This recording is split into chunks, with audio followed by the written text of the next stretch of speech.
Assalamualaikum warahmatullahi wabarakatuh. Saya Miki Ramadanti dengan NIM 2013-51070 dari kelas Informatika Pagi B. Di sini saya akan menjelaskan tentang device manager dan disk management. Yang pertama ada device manager. Pengertian device manager. Device Manager adalah fitur kontrol dalam sistem operasi Microsoft Windows.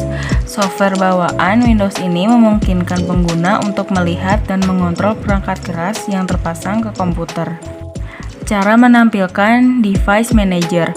Cara termudah untuk membuka Device Manager dalam versi Windows manapun adalah dengan menekan Windows plus R.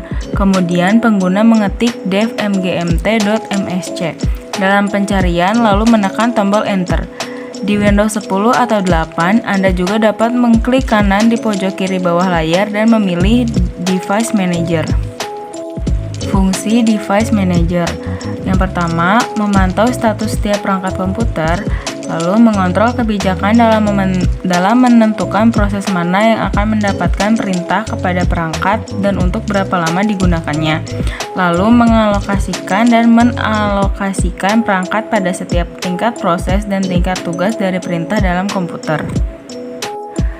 Tampilan dan menu-menu dari Device Manager. Yang pertama, ada audio input and output, yaitu hardware yang mengatur semua tentang suara pada komputer entah dari perangkat internal ataupun eksternal. Lalu di dalam audio input dan output terdapat mikrofon, perangkat yang tergolong input device berfungsi untuk menginput suara pada komputer. Lalu ada speaker, merupakan kebalikan dari mikrofon, yaitu perangkat keluaran yang digunakan untuk mengeluarkan suara pada komputer.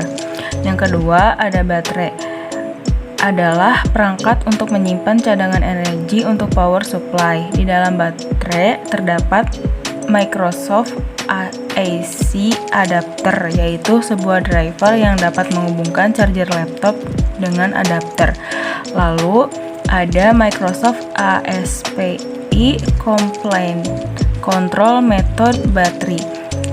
Fungsi dari driver ini adalah untuk menjeda ketika baterai memasuki 100% atau artinya full charge sehingga baterai tidak dapat mengisi lagi.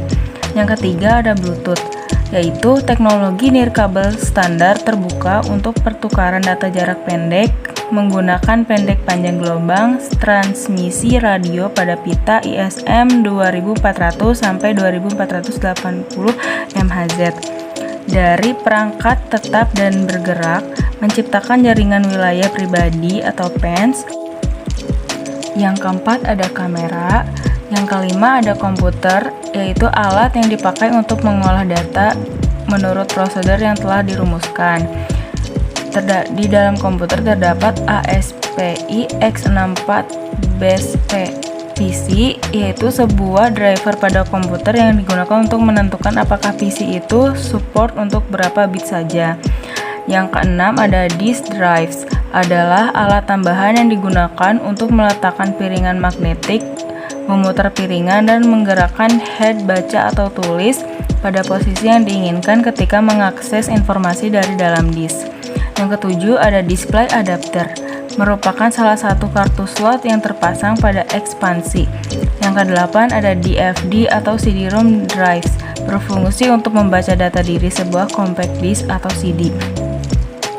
Yang kesembilan ada firmware, kombinasi dari ROM dan kode program dan data yang tersimpan di dalamnya. Yang ke-10 ada HID atau Human Interface Device, merupakan device yang paling sering berinteraksi langsung dengan manusia karena dalam penggunaannya biasanya device ini diinputkan oleh manusia dan mengeluarkan output bagi manusia juga. Yang ke-11 ada IDE ATA atau APA controllers, adalah kabel yang menghubungkan hard disk dengan motherboard serta berbentuk lebar pipih menyerupai pita dan memiliki konektor 40 pin di kedua ujungnya tersebut.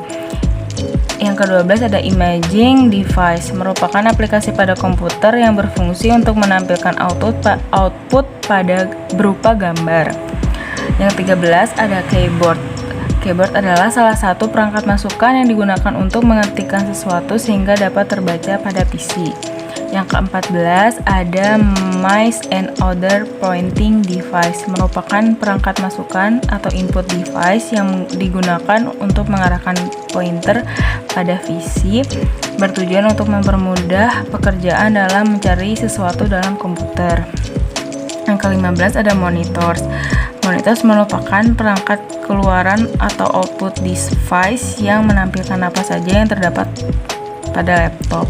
Yang ke-16, network adapters adalah komponen perangkat keras komputer yang menghubungkan komputer ke jaringan komputer.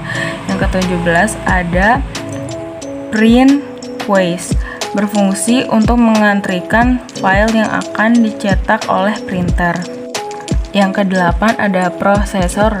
Prosesor adalah sebuah IC yang mengontrol keseluruhan jalannya sebuah sistem komputer dan digunakan sebagai pusat atau otak dengan fungsi melakukan perhitungan dan menjalankan tugas. Yang ke-19 ada HD host adapters, adalah alat yang terdapat pada komputer yang digunakan untuk memasang memori SD agar dapat terbaca pada komputer. Yang ke-20 ada software device. Yang ke-21 ada sound, video, and game controllers. Yang ke-22 ada storage controllers. Yang ke-23 terdapat sistem device, yaitu sistem yang mengintegrasikan aturan produksi dalam database berorientasi objektif (OODB), sistem yang mendukung aturan event. Lalu ada Universal Serial Bus atau USB, adalah standar bus serial untuk perangkat penghubung, biasanya kepada komputer namun juga digunakan di peralatan lainnya seperti konsol permainan, ponsel, dan PDA. Lalu ada portable device, merupakan komponen eksternal yang terdapat pada laptop. Lalu yang kedua, di sini saya akan menjelaskan tentang disk management. Pengertian disk management.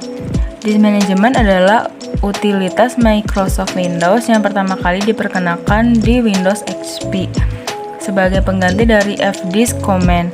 Sama seperti nama manajemen disk, menyiratkan itu alat yang digunakan untuk mengelola sistem disk baik lokal dan remote. Fasilitas disk management ini memungkinkan user untuk melihat dan mengatur disk drives yang terpasang di komputer mereka dan partisi-partisi yang terasosiasi dengan drive tersebut. Fungsi disk management.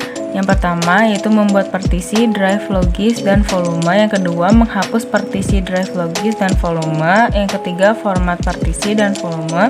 Yang keempat mark partisi aktif. Yang kelima menetapkan atau mengubah huruf drive untuk volume hard disk, drive removable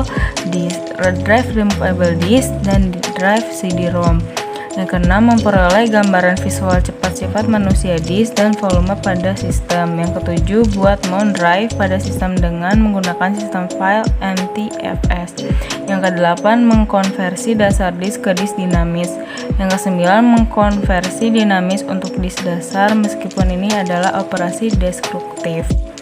Cara menampilkan disk management sama seperti dengan membuka device manager, yaitu dalam versi Windows manapun itu dapat menekan Windows plus R. Kemudian yang dibedakannya dengan device manager yaitu kemudian pengguna mengetik disk mgmt plus msc dalam pencarian lalu menekan tombol OK. Di Windows 10 atau 8 juga dapat mengklik kanan di pojok kiri bawah layar dan memilih disk management. Cara melakukan partisi memori. Bisa dilihat di gambar di samping. Yang pertama masuk ke disk management, yang kedua klik kanan pada drive C, lalu pilih sync volume. Lalu setelah di sync volume terdapat tampilan seperti gambar dapat dilihat, yaitu masukkan besaran partisi yang akan dibagi, lalu klik swing. Lalu tunggu hingga proses partisi selesai. Lalu setelah itu buat partisi baru dengan klik kanan pada lokasi hard disk yang belum dipartisi, kemudian pilih new simple volume. Setelah itu masukkan ukuran volume hard disk lalu klik next. HDD. Lalu pilih drive letter yang diinginkan, kemudian klik next, lalu tunggu hingga proses format selesai, lalu klik finish. Berikut tampilan setelah ada partisi yang baru dan siap digunakan. Cara menggabungkan ruang memori yang telah dipartisipasi. Masuk ke disk manajemen, lalu klik kanan pada partisi yang akan dihapus, klik delete volume, maka akan muncul kotak notifikasi, lalu klik yes. Berikut hasil dari penggabungan kembali ruang memori yang sudah dipartisi. Sekian presentasi dari saya, mohon maaf bila ada kekurangan maupun kesalahan. Wassalamualaikum warahmatullahi wabarakatuh.